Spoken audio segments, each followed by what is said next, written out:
This episode is sponsored by the Bridge to Recovery, a nonprofit program on 115 acres near Bowling Green, Kentucky, a tranquil place where they've been changing lives for over 40 years. Their people improve their quality of life by acknowledging past emotional wounds and healing from all forms of trauma. The CEO, Paul Hamlin, has been a friend of mine for 20 years. Call him directly at 858-945-7848. That's 858-945-7848, or you can learn more about the Bridge to Recovery by clicking the link in the show notes or visiting thebridgetorecovery.com. Thank you for listening to The Path to Authenticity. My name's Tom Gentry. I think of this show as the opposite of small talk. You'll hear real conversations with real people who know who they are. We talk about what makes them who they are, how they became who they are, and how we might become truer expressions of who we are. I'm Jane Benz, and this is The Path to Authenticity.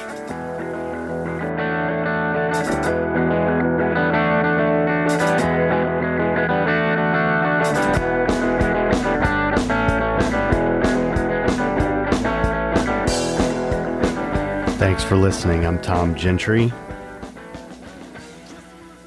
This episode features a conversation with an author named Jane Benz, and she wrote a memoir called Broken Hole. And I'm just going to read a little bit from the back cover and the preface just to kind of set the stage for this conversation. So on the back cover it reads, "At the age of 35, desperate to salvage a self that has been suffocating for years, Jane Benz leaves her husband of 12 years. She has no plan or intention but to leave, however, and therein begin the misadventures lying in wait for her. Over the years that follow, Benz falls in love with Steve, a man who offers little more than a spurious connection, although he has a talent for making her feel heard. During their off periods, she dates other men, but she inevitably compares each new suitor to Steve, and all of them fall short. Ultimately, it takes the loss of her father, followed by the death of her ex-husband 5 months later, for her to finally let go of Steve, and in the process, fully unearth the self she's been chasing all along."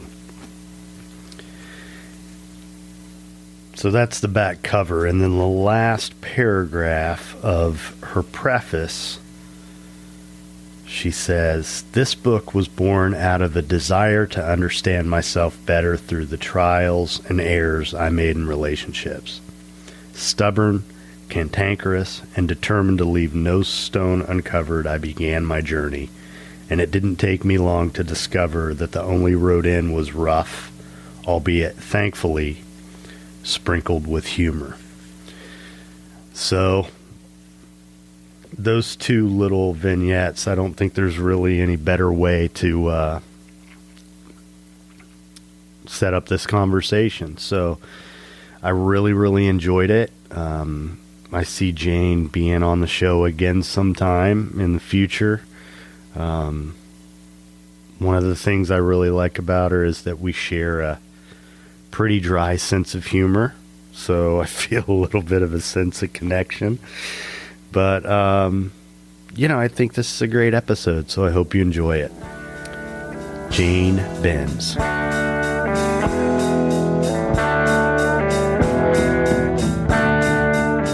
Just the product of some bad seeds, just some guys. Jane, thank you so much for taking the time to come on the show. I appreciate it. I'm happy to be here. Yeah, so you're the author of Broken Hole, which is your memoir. Mm-hmm. And I know that that's been a really sort of consuming project for you over the course of more than a decade, right? Yes, absolutely. And you also teach. Correct. So, what's a typical day look like for Jane Benz? Well, I also, in addition to writing and teaching, I hold a full-time job as a technology person at a community college here in Denver. And so that is my 8 to 5 existence. And then the teaching and the writing happen in the evenings and on the weekends, and anytime I can grab hold of it and carve out some space to stare out the window and think about what I want to do. Stare at dude. Is that what you do? You stare out the window and think about what you want? Yeah, that's a necessary part of being creative, I think, and letting the mind relax and put away those to-do lists and all of that hurry up and get the tedium of daily life together and organized and to a point of completion, so that there's space for the creative to take over, and an allowance for that. And it's fluid. It has to be, especially when there are the demands of day-to-day existence and to be attended to. So, well, it's funny because as we speak here, it's the 8th of January. So I've really been intentional this first week of the new year about just taking time at the end of each day to sit still and kind of reflect and look back over my day. And because, there's so many stimuli in our worlds right now. I think about when I have a son who's 13. When I was his age, there were no cell phones. We wrote letters. Not everybody had call waiting. I mean, there was no on-demand contact and no text messaging. And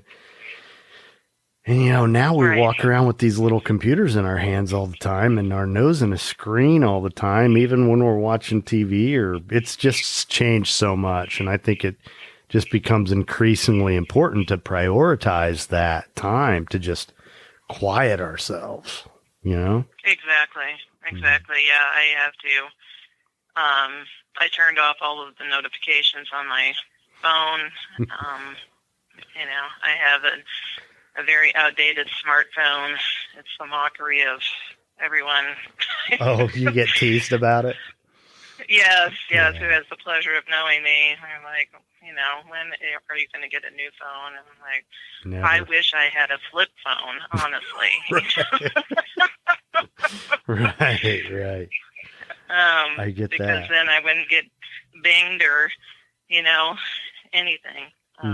So, yes, there are so many distractions, and I found that it really takes a discipline actually to tune out. And I'm on a screen, a lot of hours of the day, just because it's the nature of my job at the college, and I'm doing the back end and front end and support for our technology. So that requires a lot of face time there, and I mean, I refuse to read a book on a Kindle or anything else. I just I draw the line there. I have to turn pages. I have to hold it. So yeah, I'd rather do that. I do have some books that I often refer to that I also have electronic versions of them. Like daily readings, that kind of stuff. But I listen to some audiobooks, but I'd rather have the tactile experience, Yes. And I've always loved things. And as I sit here I have books everywhere, you know? So, so your book, I've spent some time with it, and,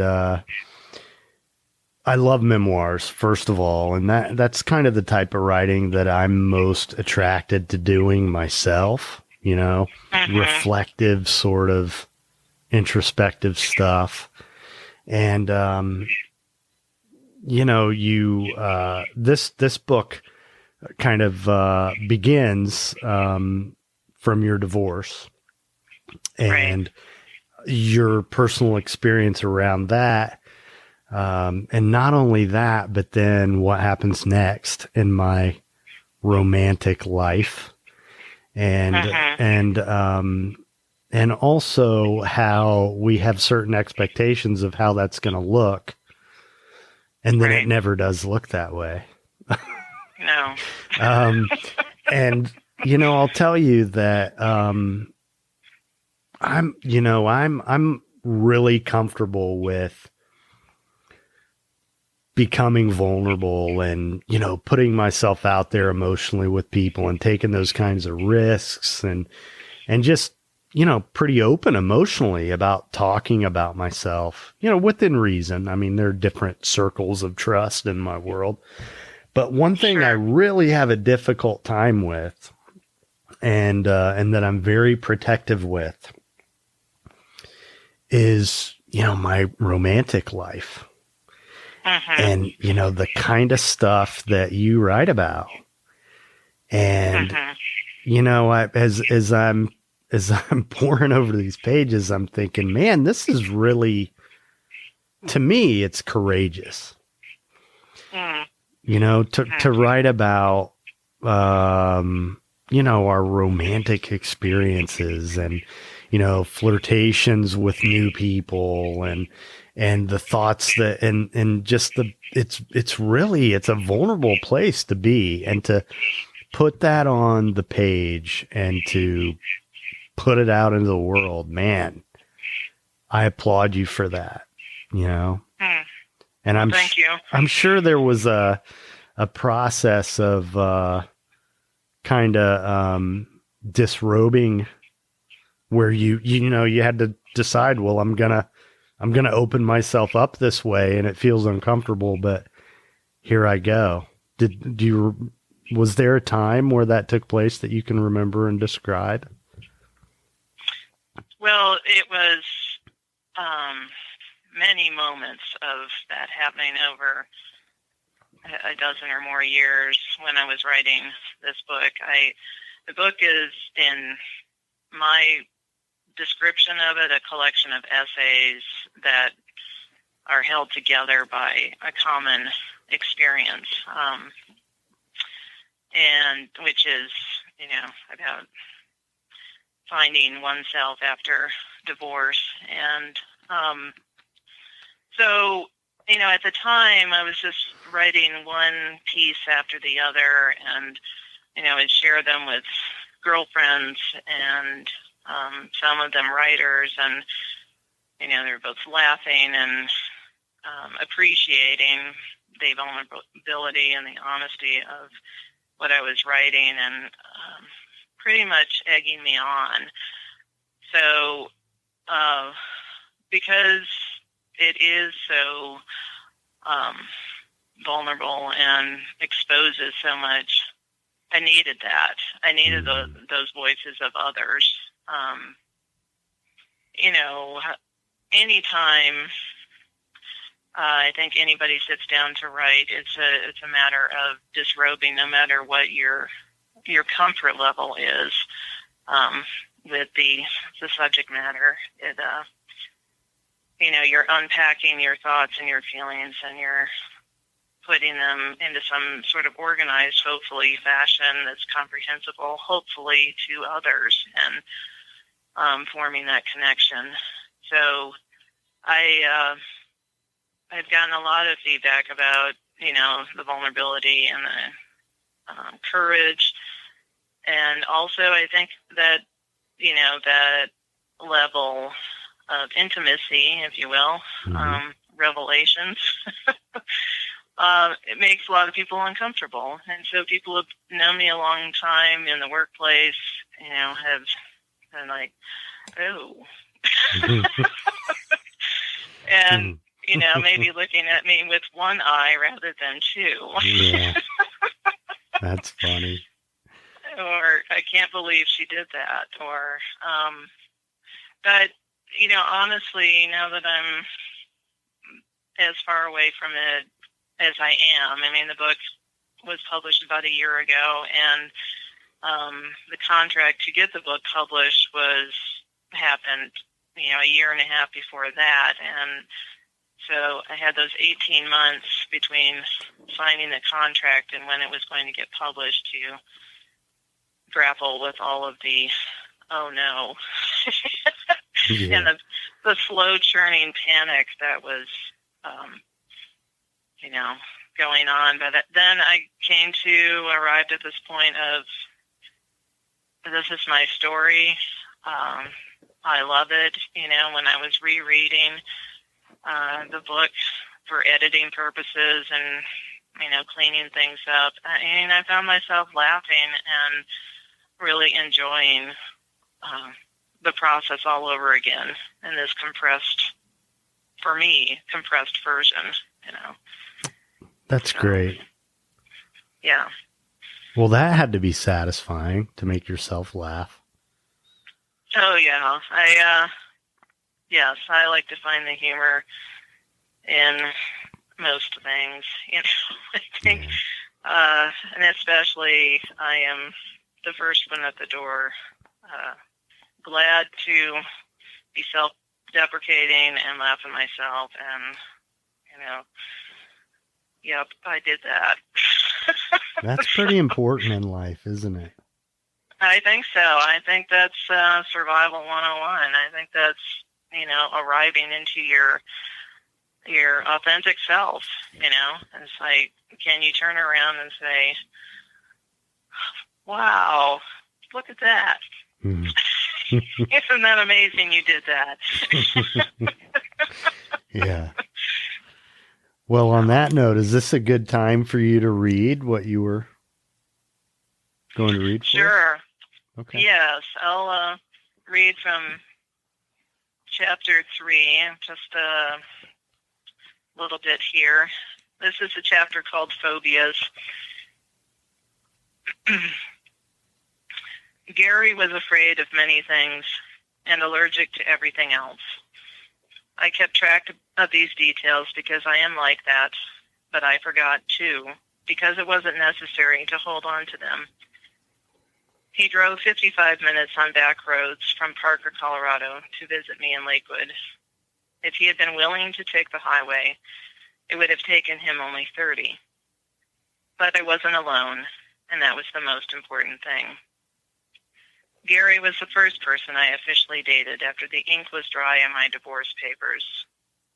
We chose each other during a night of speed dating. The concept appealed to my practical sensibility. Meet a lot of people in just 2 hours. For under $50, how could I go wrong? Halloween was approaching, and I set my heart on going to an annual dance that was sponsored by my church and a few singles organizations in Denver. It was a huge event. I thought it would be a great outing for Gary and me.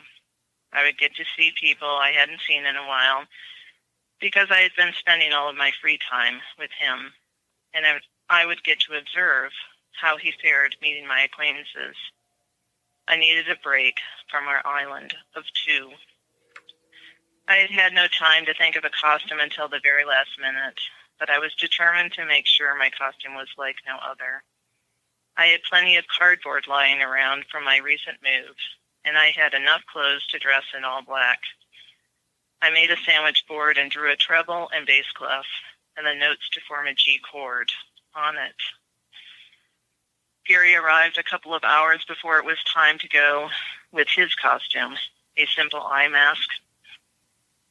I was, I was disappointed that he hadn't tried to be a bit more creative, but I said nothing. Gary sat on the floor, propped against the couch. "How are you?" I asked. He sighed. "I'm really feeling the sad today." He meant seasonal affective disorder. I rolled my eyes and turned back to my project. "You hurt my feelings just now." "It just seems that you're always sad about something," I said. "It seems like the only thing you're ever happy about is me." "I always get this way when it's cloudy out," he said. His shoulders slumped. "You hurt my feelings when you acted like you didn't care." "Well," I stopped. We had reached a point in our relationship where he felt okay about bearing all. He was willing to show me his warts and bruises. Matt, my ex-husband, had never shared very many true feelings with me. He made fun of anything that made him uncomfortable. I felt unprepared to be Gary's ear, sleeve, and shoulder. Did I need to hear about every emotional moment? Gary and I looked for a table as soon as we made it in. He sat down and I exchanged one of my drink tickets for a cup of cheap wine. I brought Gary a Coke. I asked him if he wanted to dance and he said no. He only danced when he was drunk and he didn't drink anymore. "Don't you want to try it?" I asked. "Most of these people don't know what they're doing either." He shook his head. I got up and scanned the room. I walked to the other side where the pizza and drinks were. I looked for familiar faces. Strangers asked me what I was. "A G chord," I said. Blank expressions and then weak nods. Sometimes a doubtful smile, then a quick exit. I wondered if my treble and bass clef were drawn incorrectly. Maybe most people didn't know how to read music. Or maybe they thought this was a ridiculous costume, not even clever, just downright stupid. A G chord? Why a G chord? It didn't compute. I was no stranger to the incomprehensible costume when I was with Matt. I had once gone to a Halloween party as an address label, but it had been a while since my handiwork had seen the light of day. I continued to wander around the room. Surely there would be someone I could dance with, who could be fun enough for a few minutes.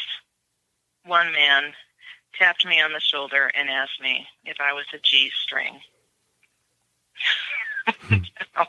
I'll stop there. A G string.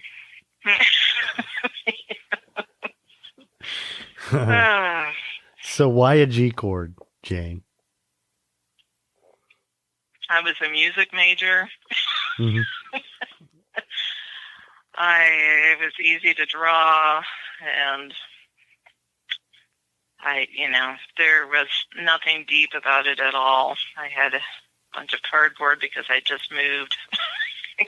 Is that like your favorite chord or? No, it's not even that. It was just that I knew it. Okay.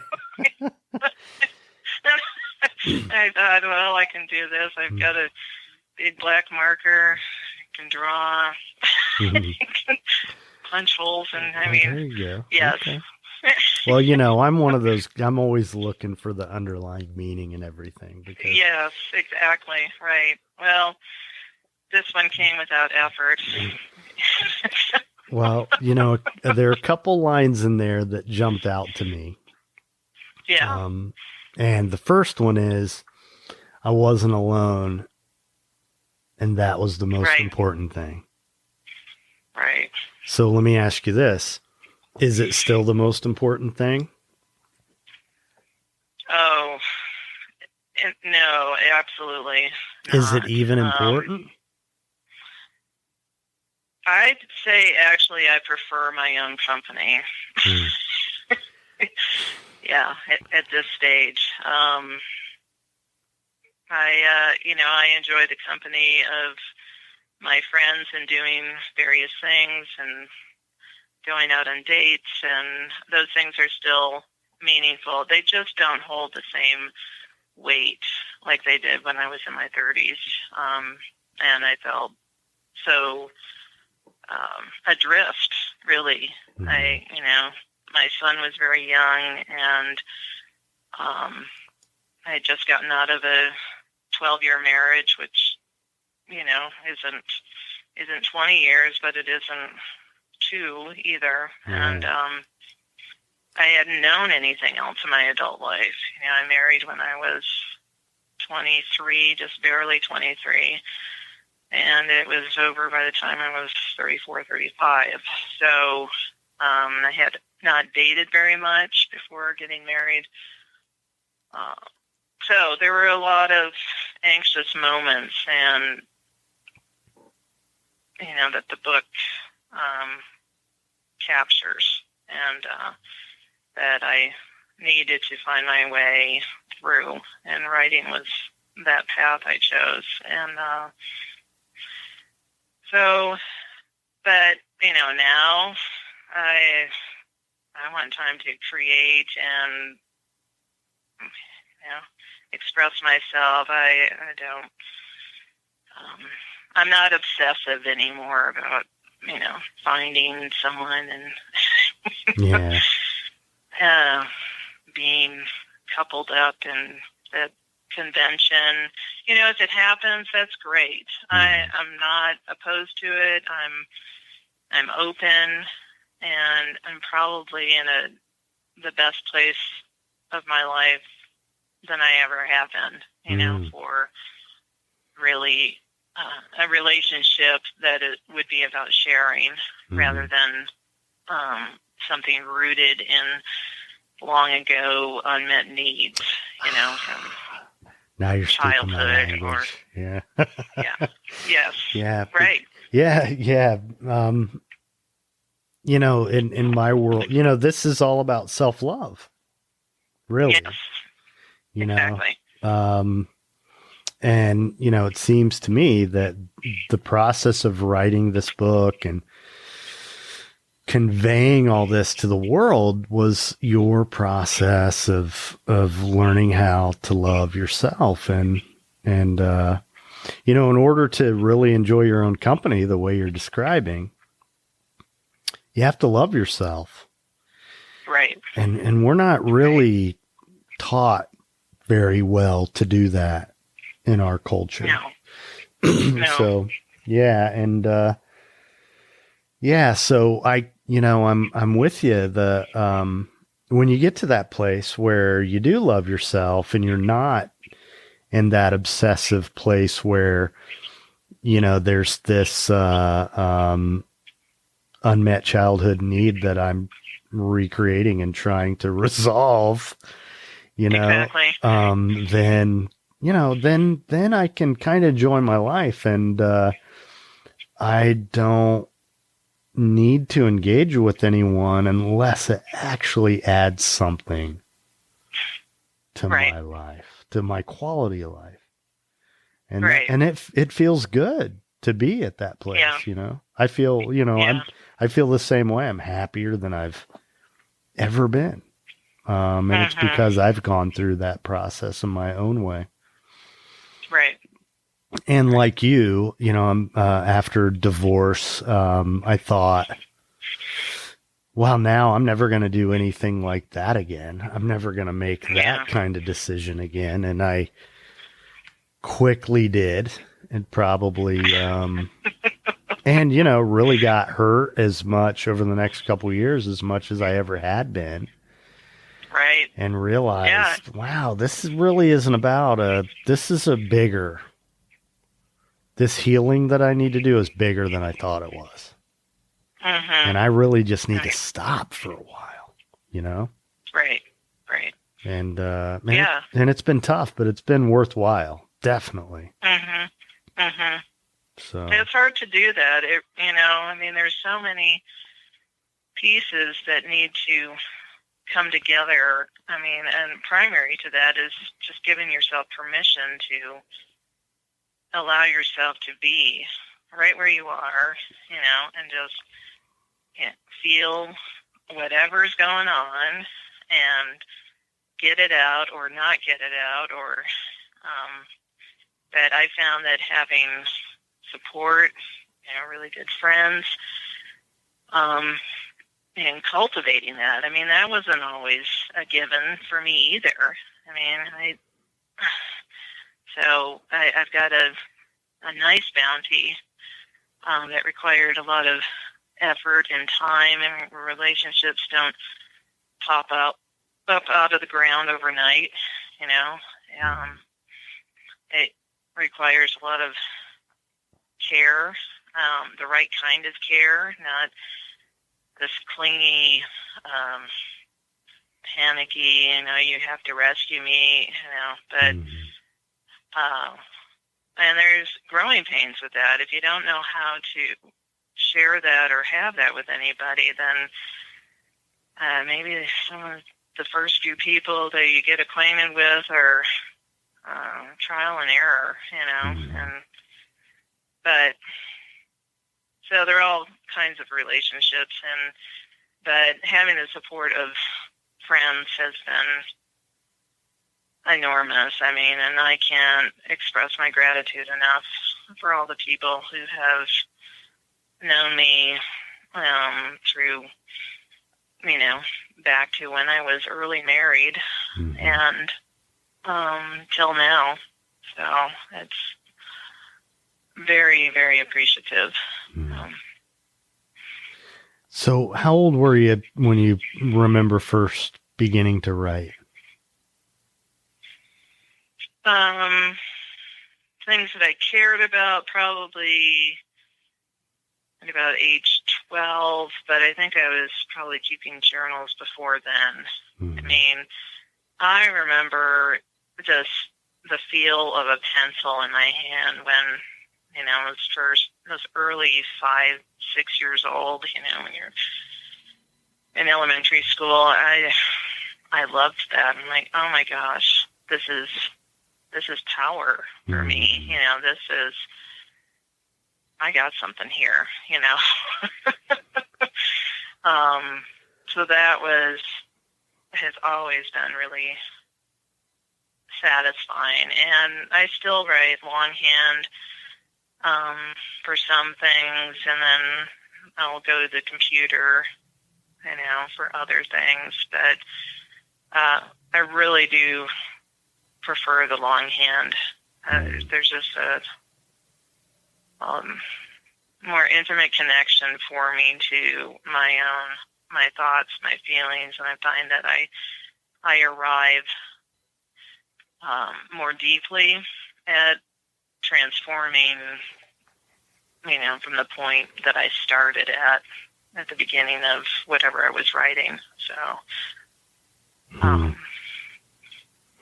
it's funny because, your first part of your response of when I asked how old you were, when did that begin, is, you said that mattered to me. I mean, and I thought, man, I know that feeling because, when you write, not everything I write really matters to me. So a lot of the writing I do, to me, isn't even really writing. It's just like something I have to do, expressing myself. But, but then, it's just interesting. I feel like that's something a writer definitely knows, that experience. But and it's funny. I can't remember where this came up. I read it somewhere or heard it somewhere. And maybe it was a writer who talks about this, but if you really think about it, we're really writing all the time. That's kind of what life is, when we respond to things in the world and, use our voices and, we're kind of, we're constantly in acts of creation and always formulating ideas. Yeah. Right. So right. It fascinates me. I don't always love to write. But, some people just really agonize over sitting down with the pen and paper or at the computer. And it's just something in their head because really they're naturally doing it all the time. But when they sit down to do it intentionally, they have a hard time with it. And well, it's a big process though to get those creative ideas formulated into language, and to transform that onto the page, and then try to make that connection so it's comprehensible to others. I mean, that's enormous. And as writers, we have a much bigger task in front of us than I think musicians and painters and sculptors. I mean, they have something, it's tangible, and when they paint or when they sculpt, I mean, it's immediate to their experience. They can see the results of that. I think writers, not that there isn't editing, if you will, or, right. crumpling something up and starting over. Yeah, but I think, I don't know. I don't want to set up any kind of competition among the creative people. But anyway, I just feel when I'm writing that it's never over.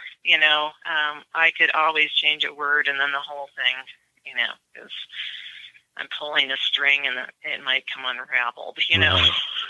Well, and for me, it's funny because sometimes the idea that I forget that it's never over. And the idea that it will be over prevents me from being decisive about what I'm going to say, if that makes any sense. Like, yeah, it's like I've been not writing this one page of web content for 3 months now. because I have in my head that, I just don't want to commit to certain words or ideas or, and really, that's not the point. It's alive, it's okay that it's alive. It should be alive. Right. And it is a continual act of creation. Right. Especially with content, that, yes. Yeah. Absolutely. So then at what point do you feel like you really tapped into your voice as a writer? Was it with this book or before? I think finding my writer's voice, that also has been an unraveling, unpacking process. I think there are moments when the writing is happening and I'm like, oh yeah, that's it. That's it. And, in the memoir, I have two different voices, I think. There's the kind of comedic, zinger voice, and then there, for the more contemplative or insightful chapters, there's that voice, that becomes a bit more lyrical, maybe, that's deeper and not afraid, to go in and say, this is what this is. But shoot, I remember when I was at Naropa many years ago, taking a course with Faith Frank, and she was talking about voice and how to interrupt your own voice as a means of arriving at what is authentic for you. And she had some wonderful exercises, and I still use them every once in a while just because there's no commitment to anything. I mean, and it's just a process of matching or writing sentences with nouns and verbs that would never go together at all in a story or anything like that. Like the cornflakes rose up through the ocean or something like that. And just these whimsical fantasy sentences or something where pairing these unlikely characters together. And so I thought it was a really interesting process, a really interesting way of writing. And it's worked, because when you give yourself permission to go and break all the rules, then you can find this place, it's like I don't know, like a shrill note becomes something that you can hear, maybe as an alto sound or something. And it's like everything calms down. You're like, oh, that's it. That's where things have settled. The sand has finally flowed to the bottom of the hourglass, and I know. And it's also a matter of getting feedback from your readers. They might not know that they know, but the way they're talking about certain passages in the writing, they know that, okay, this is BS and this is good. This is you. This is following through with this pattern that you've set up for this story or this essay, and this is taking me out. This is flying off. Mm-hmm. So, and it's a matter of having that conversation with not only the inner dialogue that you have in the process of learning what is your voice, but testing it out in the world. Fascinating stuff. I love this stuff. Yeah, I do. Yeah. And it's funny because before we really started recording, one of the things you asked, we were, saying hello and asking each other how we were doing. And I said, I'm doing good. And you said you're doing well. And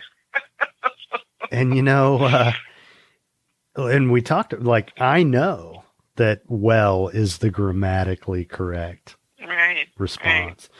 But, and it's funny because I've gotten to this place in my writing where when I go back to revise something or something I've written that maybe I haven't read for a while, I'll read it and I'll think, man, that's a really great word, but I would never say that word. Right. What's a word I would actually use? And then I change it to that. And it's usually much simpler and not anywhere near as highfalutin. Exactly. Right. But it's real. It's real. Yeah. And so to me, those are the kinds of things ways that I've grown as a writer over the years to be authentic, because that really is what people respond to. They don't respond to the BS. No. And if you're going to, I'd have to say that, my adventure into grad school the first time, I have a master's degree in instructional design, and there was a period there where I was taking other courses, critical theory being one of those, and reading just this massive amount of postmodern theory. And I mean, all of those, 5-syllable, 7-syllable words and things, it kind of messed up my creative process because it introduced me to this language. I'm like, I don't know how to use this. And this is not going to be a part of my everyday language, and I'm not going to be an academic for the rest of my life. So I see that, people really groove on that, and want to do it, go, all the power to you, make it work. It doesn't work for me. But there, like we were talking earlier about distractions, I think, what you fill your head with, when you're reading or when you're, anything that's on the internet or, what are you pursuing? If you're a computer, specialist or something like that, and you're reading a lot of code books or something like that, it will find its way, or it will want to find its way into your creative process. And so it's a matter of, well, do I let it? Mm-hmm. Can I blend? Can I integrate these worlds? Right. And how do I do that if I want to? Well, and to me, it kind of boils down to, a concept you've mentioned 2 or 3 different times now in this conversation, which is connection. Right. Actually connecting with the reader. And, if it's business writing, company newsletter, whatever, I mean, it doesn't matter if you use those words, but when it's me, Tom, trying to connect with the reader and tell you who I am and elicit an emotional response, right. It doesn't work, Right. And, not everyone's Cormac McCarthy, No. and I'm sure but Cormac McCarthy uses those. I mean, you have a dictionary handy to read his writing, and his nouns are always so precise, and he can pull that off. Exactly. I mean, it's his voice. Yes. But that's not me. Well, it's about, a couple of things. One is know your audience, and then about trusting yourself and delivering on what you intend to do. If you can do and write and utilize and convey using language that most people don't speak, and you do it well, then great. Mm-hmm. Then you're making a voice for yourself just with that, Yeah. And that's something that others will gravitate toward because of that, because it is so unique and maybe challenging or beautiful or eloquent. So. Yeah, and he's one of those writers that, there's certain things I want to read because it is difficult to read, because I want to learn. And, I mean, there's I can't remember the word because it's some bizarre word that describes a particular shape of an enormous rock, that is found in the desert. That's, I mean, that's and it just really, it amazes me. I'm fascinated by it, and I appreciate it, but yeah, it's just not me. And another writer like that I kept a dictionary nearby when I read is Frederick Exley. Are you familiar with him? No, I'm not. Well, he only wrote a couple books. I want to say they were published in the early 70s, and the first one it's called A Fan's Notes. Okay. And it's he calls it an autobiographical novel, I want to say.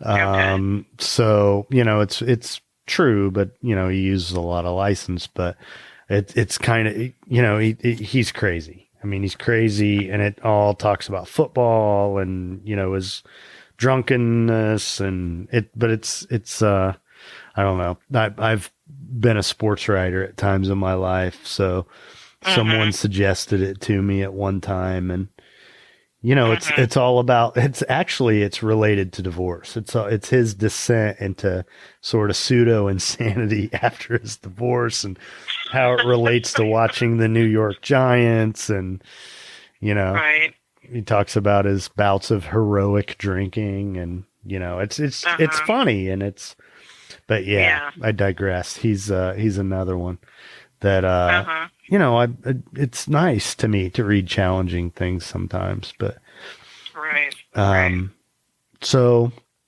what's next for you? You working on another book, or what do you, what do you I have an idea. I thought this next book would be, well, I actually have a couple of ideas. One is, um, and both require research, which is an old love of mine. And actually, that's what I teach. I teach research and writing at the college level. And so my two ideas, one book is to write about clairvoyance, or with a TS, not CE, the Okay. clairvoyance as people through time, and how society has responded to them as, practicing clairvoyant, I guess, if you will, which is mentioned here and there throughout the memoir. I'm intrigued by that because it has, been something that a lot of people are still very skeptical of. It's never going to be a science or something that is exact, or that those who, have allowed themselves to see. It's interesting to me about how that has been received over time. So I've just begun research on that. The other book that I think probably will be easier to write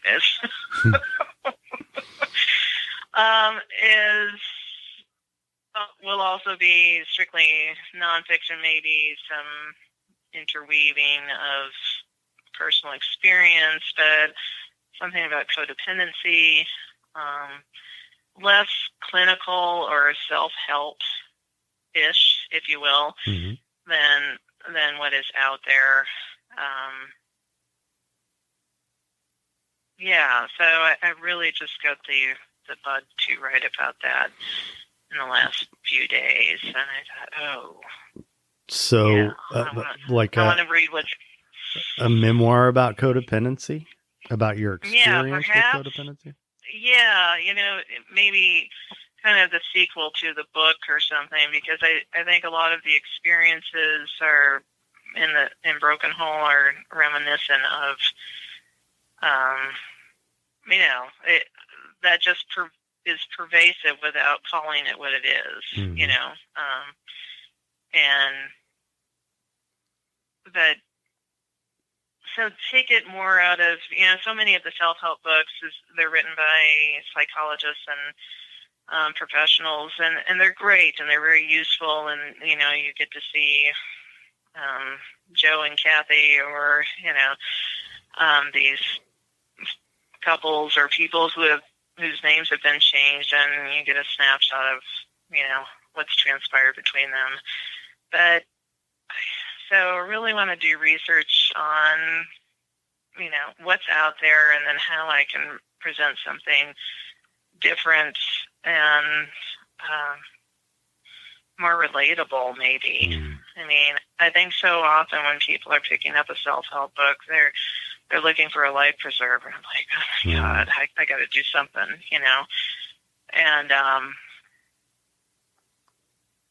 so, those are just germs right now. They're not well thought out, and but I really want to get my hands on, kind of just raid the library and say, okay, give me everything, Have you read Pia Melody? No. Mm-mm. PIAMELLODY. Okay. She wrote a book called Facing Codependence. Mm-hmm. And she's written a number of other books. But, you know, that book changed my life. Mm-hmm. And that is codependence, codependency, those the two, it's said both ways, and mostly codependency, but Mm-hmm. it's a theme that I've wanted to touch on consistently in this podcast because it is an obstacle to authenticity. Right. It definitely, and true authenticity, personal congruence is the answer. Right. Is the answer. And, but that Pia Melody book, really changed the course of my life and my healing. And, and I blew through it over the course of a weekend, but it does a really good job of talking about this is what it looks like in childhood, and you know, how it begins. This is how you express it as an adult. This is the expression of it in your adult life. And this is how you pass it on to your children. It just really, it made it all click because in my world, it's a term that's thrown around a lot. And it's a condition that, and I'm not excluding myself here, but it's a condition that a lot of people in my world suffer from, contend with. You know, it's pretty persistent, and after that book just changed the way I look at it, because one of the key differences is she talks about 5 core symptoms of codependence. And after I started to learn that this is something real, and this isn't just about, being an enabler or being a people pleaser. No, there are concrete symptoms for this. And, and it, working in counseling and working with people who give you license to help them with their lives at their most vulnerable place, when they're labeled with that by someone who really hasn't dealt with their own stuff, it pisses me off. It makes me mad. It's not fair, and really what we're doing is projecting our wounds onto someone else, and in doing so, bleeding on hurting them, So yeah, that's, and I, my sponsor for this show is a facility where they specialize in treating codependency and trauma, called the Bridge to Recovery. Great. So yeah, it's really, and having, suffered from an addiction and living in the world of addiction treatment, I mean, I've really come to believe that it's really just an expression of codependency and unresolved trauma. And, nobody ever, abuses chemicals because everything's going okay, No. It just doesn't happen that way, Right. So, but, and, I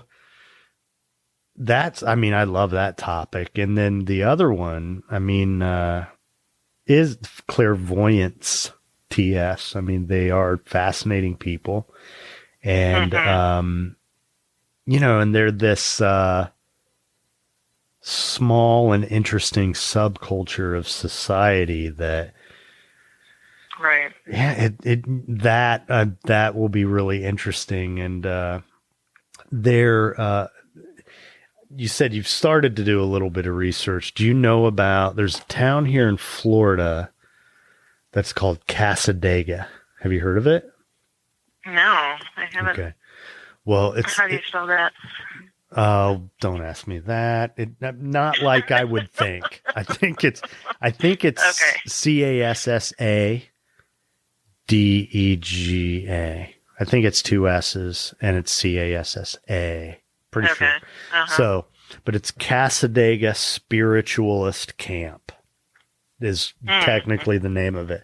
So, the Spiritualist Movement is where Edgar Casey came from. Right. And there was a town in New York where I can't remember what it's called, but where he was from, and a lot of people lived who were clairvoyant. And they then replicated that community in Florida.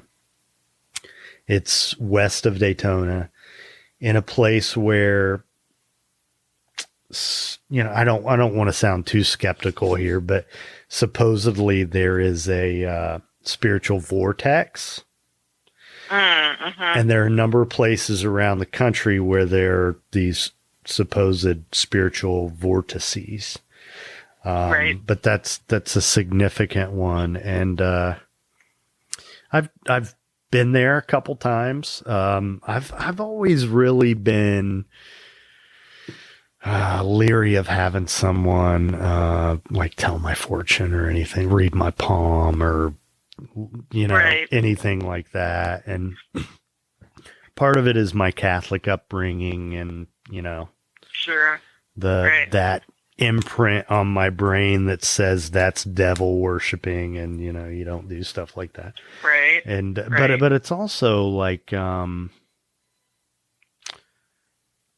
don't buy that, honestly, when I really think about it. But what I don't want to do is tempt fate.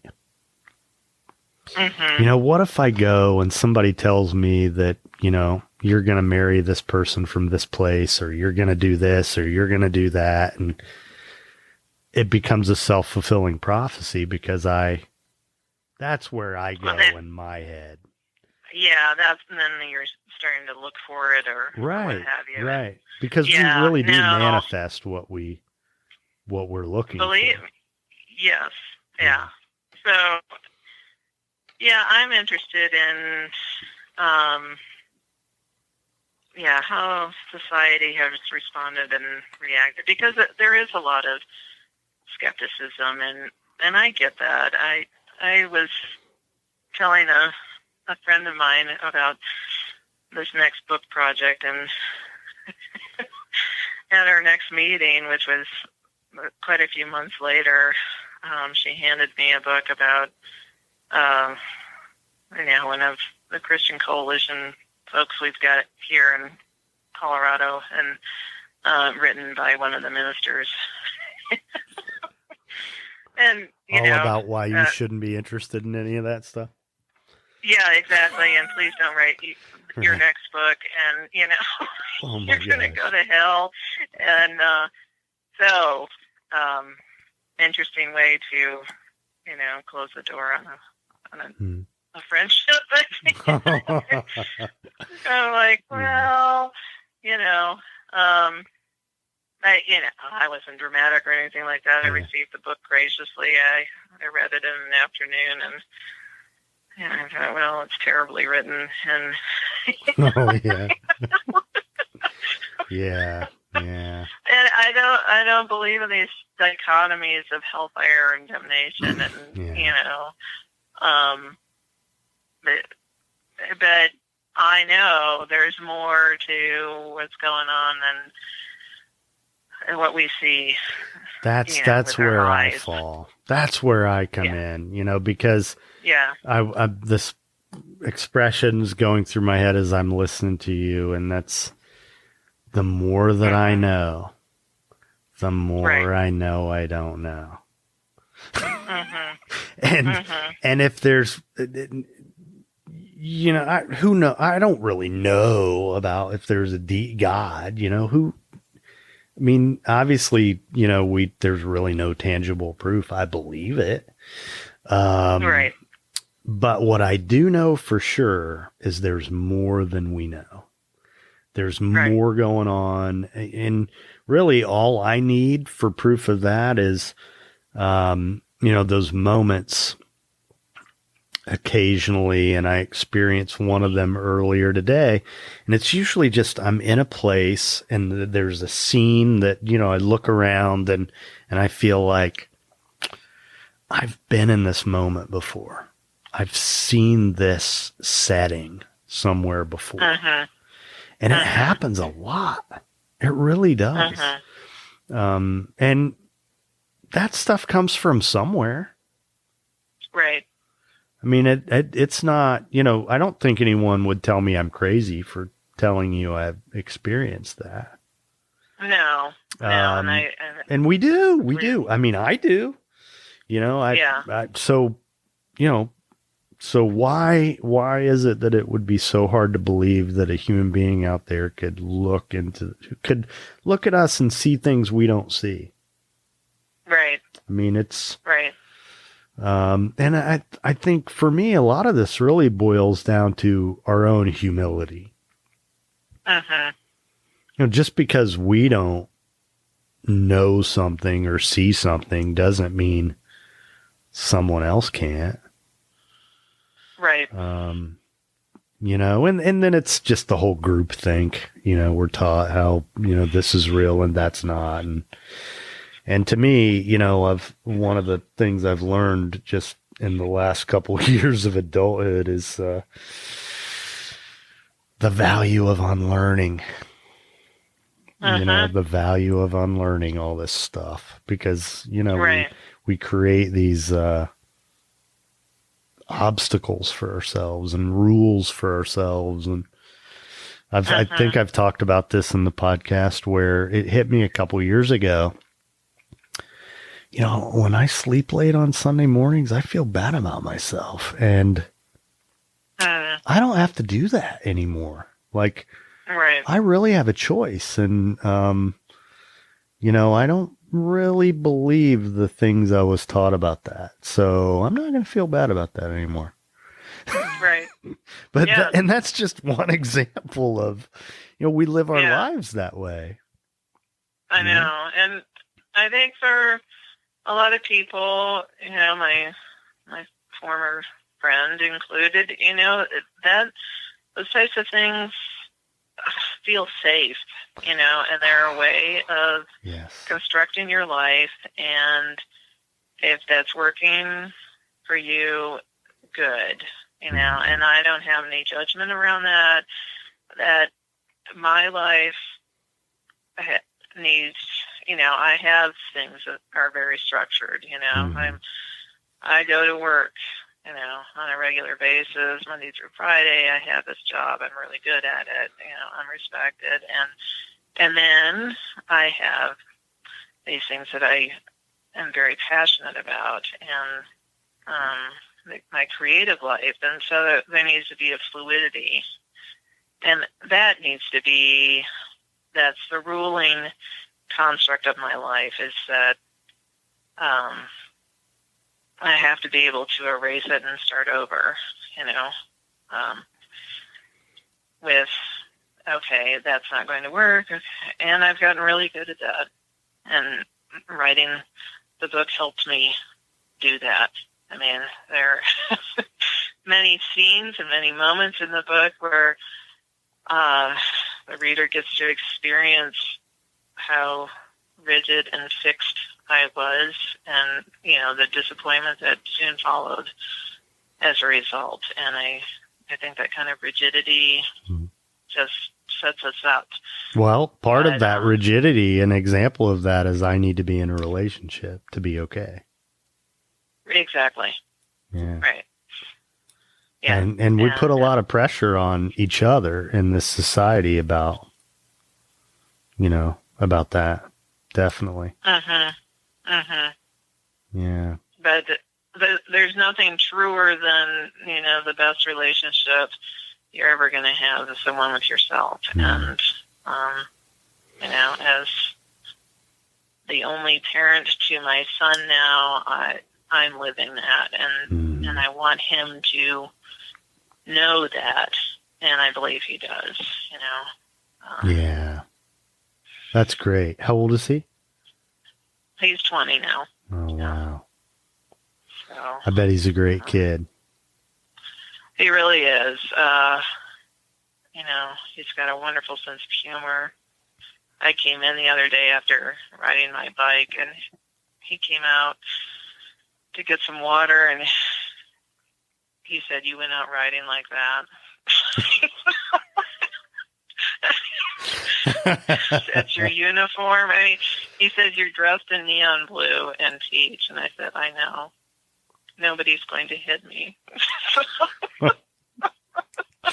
Well, he inherited your dry sense of humor, it sounds like. Yes. He, I appreciate him. Yeah. He's great. Nothing better than being a parent. Yes. It truly the richest experience of my life has been a mother. So okay, so you've taught him these lessons. So if there's one big one that you would go back to your 18 or 20-year-old self, what have you learned in the years since that you would want that young woman to know?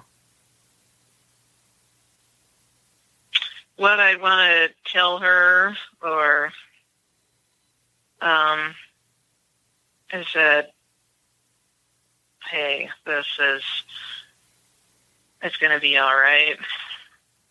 Some things are going to feel like a big deal, and some things are not. And you're going to find your way through it, and you're going to be fine. And just know that. Just trust it.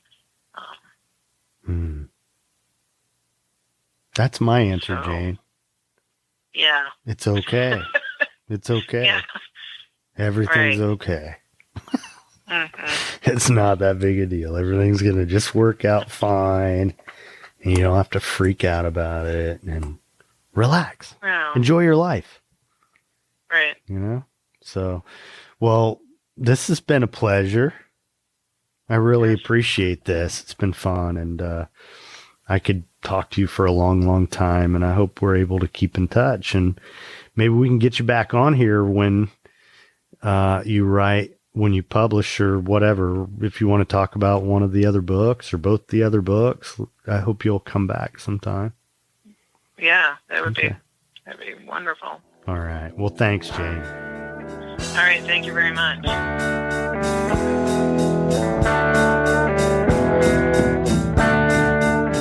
Just the product of bad seeds. Just some guys. Thanks for listening to The Path to Authenticity.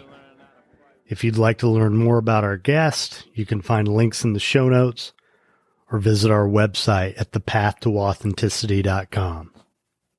If you're interested in becoming a sponsor, if you have a suggestion for a topic, or you know someone who would make a great guest, email the show at thepathtooauthenticity@gmail.com. If you enjoyed this episode, please leave a review on Apple Podcasts. If you know someone else who would enjoy the show, or even just a particular episode, please share it with them. Every little bit helps. If you're not already a subscriber, please consider becoming one wherever it is you choose to listen. You can find the show on Patreon, where by becoming a patron, you can hear episodes before they're released publicly. You can gain access to supplemental content. There are other benefits in the various tiers. Visit patreon.com/thepathtooauthenticity. Join our Facebook community or follow the show on Instagram, both at The Path to Authenticity. We also have a YouTube channel. You can connect with us on Twitter or Pinterest. To hear the songs from this and every episode, you can find the Path to Authenticity playlist on Spotify. Obviously, there are a lot of ways you could be spending your time, so I appreciate you spending some of it here with me. I'm Tom Gentry. Thanks for listening. Be nice.